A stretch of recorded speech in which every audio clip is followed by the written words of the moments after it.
Welcome to the channel. My name's Brian, and I was a wedding photographer for the better part of my life. I am now retired from that, and I'm a full-time YouTuber, believe it or not. But today I wanted to do a little bit of story time, tell you some things that I learned as a wedding photographer that this can apply to a lot of situations, I suppose, but it works really, really well at weddings. And that is, be the hero. Now, that's the title of the story, but it doesn't really explain anything. Let me tell you what I mean. At every wedding, gathering, reunion, whatever, there's almost always going to be some little thing that happens that is kind of a common thing. Like if you're a wedding photographer, a lot of brides get the lace-up dresses, right? Or they used to. It's been a while since I did a wedding. But there was usually not that many people that knew how to lace it up properly. And if you've ever seen a badly laced dress, they just look awful. It just does. You want it to be done correctly. Sometimes one of the bridesmaids will know how to do it. Sometimes they'll think they know how to do it. And I made it a point to learn how to do it. That way I could be the hero, and I was the one that laced up her dress. Now, a lot of the time, even if I saw other people trying to do it, I offered to help by teaching them. And usually they gave in and just said, why don't you do it? And there was a reason I did that. Not just to be the hero, not just to gain trust, but because it was taking way too long. And I didn't want to lose all the time that we had or make the bride feel like she was being rushed or anything like that because we lost time to lacing up her dress. There's been so many little things. There's always like a question of either etiquette or the right or wrong way to do something, or where should this be? Where should that be? And if you can make yourself part of the day in that respect, where you're helping, you're actually providing a valuable service, but in doing so, you're showing that you have an expertise that goes beyond just being a photographer. It shows that you care about their day more so than just a paycheck. By doing that, you ingrain yourself into the family.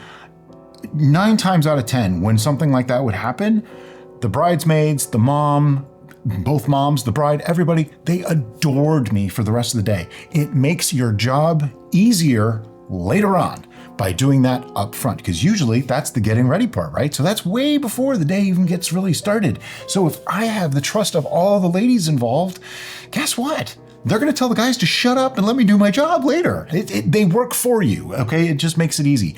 There's so many little things that it actually helps, because a photographer's job requires cooperation, okay? You really can't always just walk around and not direct anyone, not have any control over anything, and get fantastic shots. You're just not going to get great shots all the time. You'll get some nice candid moments, but you will not get photos that mom's gonna wanna hang on the wall. You just won't. I mean, I might be exaggerating slightly, but portraits are just not going to naturally happen that way. You're not going to get the bride looking her absolute best in her dress, showing it off to its fullest extent by accident, just by walking around with a camera.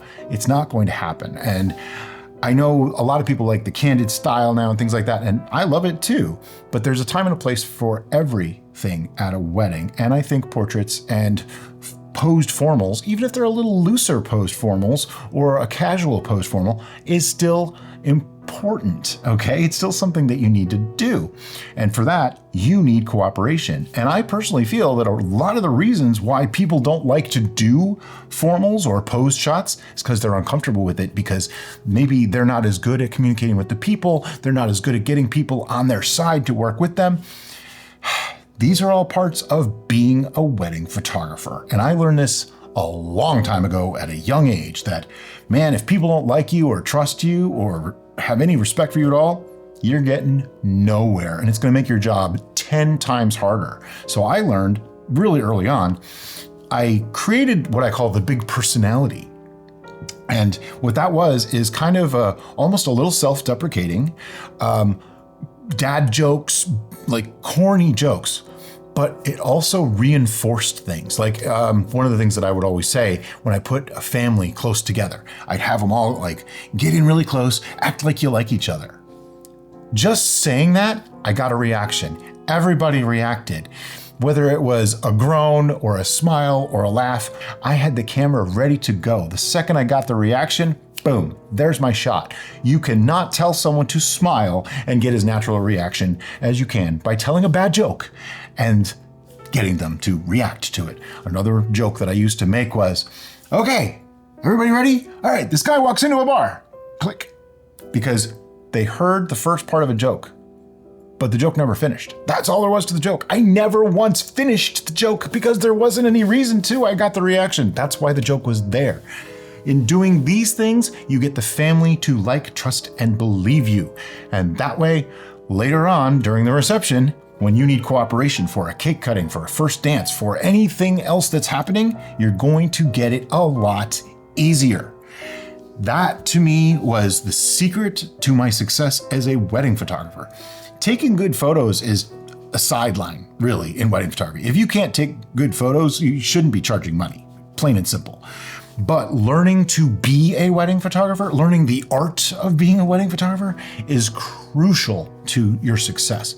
And ingraining yourself as someone who is necessary and important and helpful and useful is such a big thing, and it was such a huge part of my career that when Derica came on board as my second, if you will, she saw right away that I did that at almost every single wedding. I started doing it without even realizing I was doing it. Now, I never created a situation that I needed to fix. Okay, that's not what I'm talking about. I'm saying I would see a situation that I knew I could help with, and I would make sure that I got to help with that, as long as it didn't interfere with being the photographer. Don't get me wrong. Like, I wasn't going to go in the kitchen and help the catering staff cook the meal. I'm not going to do that.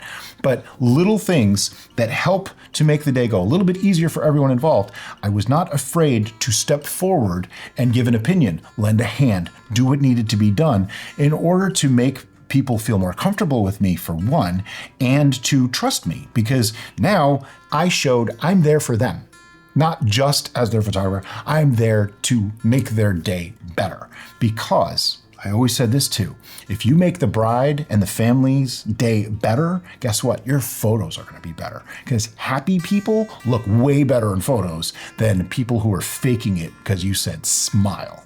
There's a couple of stories and basically my motto as a wedding photographer, and I just wanted to share some of that with you. As always, guys, thanks so much for watching. We'll see you next time. I'm Brian Eist.